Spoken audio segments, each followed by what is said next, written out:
Principe 12. Monter sur les hauteurs. Précédemment, j'ai brièvement parlé du péché dans le camp d'Aï. Je sais que bon nombre d'entre vous ont été amenés à apporter des changements majeurs dans leur vie. Mais pour ceux qui ont échoué dans cette remise en cause, je veux vous avertir. Vous n'avez clairement aucune idée de ce qui est en jeu. Quand il y a du péché sur votre chemin, cela peut et bloquera son onction. Il y a environ un an, nous avons fait l'expérience de son onction bloquée. Lorsque nous avons compris d'où le blocage venait, il a fallu plusieurs conversations par email pour convaincre une de nos principales ministres de confesser la vérité. J'avais bien senti qu'il y avait bien plus que ce qu'elle n'avait avoué plus tôt. Quand elle a finalement révélé qu'elle était devenue l'autre femme d'un homme marié, mon cœur s'est brisé. Il s'est brisé pour elle et pour la femme, qui n'en a probablement aucune idée. Mais mon cœur s'est aussi brisé à cause du fait qu'il ait fallu autant de temps pour la convaincre de tout avouer au lieu de continuer à mentir.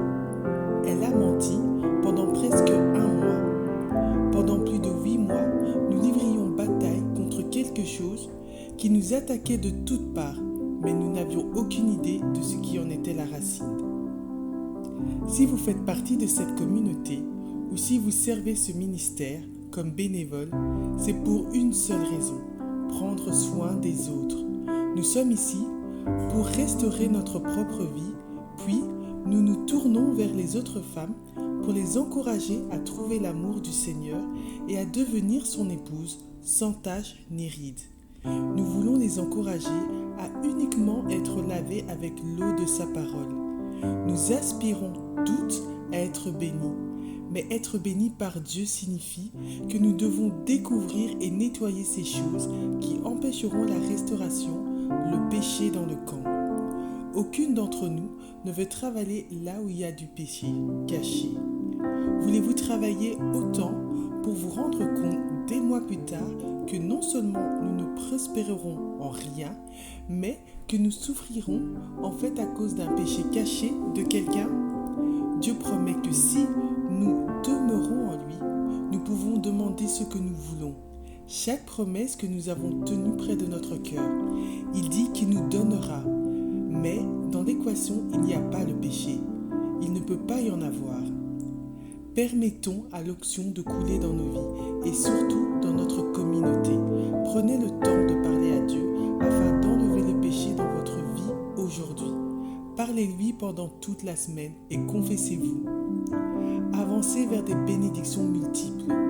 La semaine dernière, nous avons appris que chanter au milieu des flammes et embrasser le piquet qui nous retient permettra la multiplication des bénédictions dans nos vies. Le deuxième principe, prendre une épreuve et la transformer en une opportunité pour une bénédiction amplifiée est trouvée dans ce verset. Matthieu 5, 39, 41. Eh bien, moi je vous dis de ne pas vous venger de celui qui vous a fait du mal. Si quelqu'un te gifle sur la joue droite, laisse-le te gifler aussi sur la joue gauche. Si quelqu'un veut te faire un procès pour prendre ta chemise, laisse-le prendre aussi ton manteau. Si quelqu'un t'oblige à faire 1000 pas, faites-en 2000 avec lui. 1 Pierre 3, 8, 12. Enfin, soyez tous animés des mêmes pensées et des mêmes sentiments, pleins d'amour fraternel, de compassion, d'humilité. Ne rendez point le mal pour mal ou injure pour injure. Bénissez au contraire, car c'est à cela que vous avez été appelés, afin d'hériter la bénédiction. Vous remarquerez qu'il n'est pas dit « si on vous demande de faire 1000 pas » ou « si on vous demande votre manteau » après avoir déjà pris votre chemise.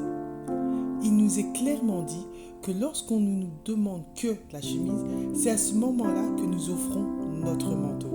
Si on nous demande de faire 1000 pas, c'est à ce moment-là que nous offrons d'en faire 2000. La bénédiction ne demeure pas dans le fait de ne pas rendre le mal pour le mal ou l'insulte pour l'insulte. Elle réside dans le fait de surenchérir et de donner une bénédiction. C'est la puissance du manteau non demandé, la force des 1000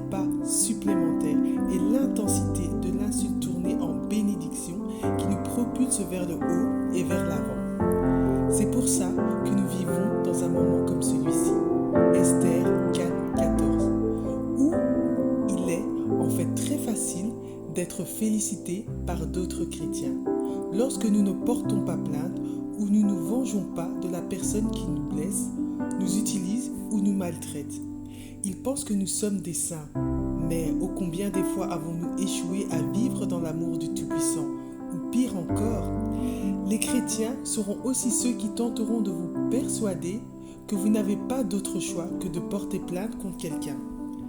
Ma fille Tara et moi avons été choqués de découvrir qu'une ancienne secrétaire du ministère nous volait depuis des années, du fait que plusieurs autres secrétaires prenaient le relais. Aucune n'avait jamais réalisé que le forfait téléphonique qui nous avait été facturé n'était pas le mien, mais celui de notre secrétaire, que nous avons dû renvoyer. Lorsque l'opportunité est survenue, j'ai découvert que les vols avaient augmenté au fil des ans.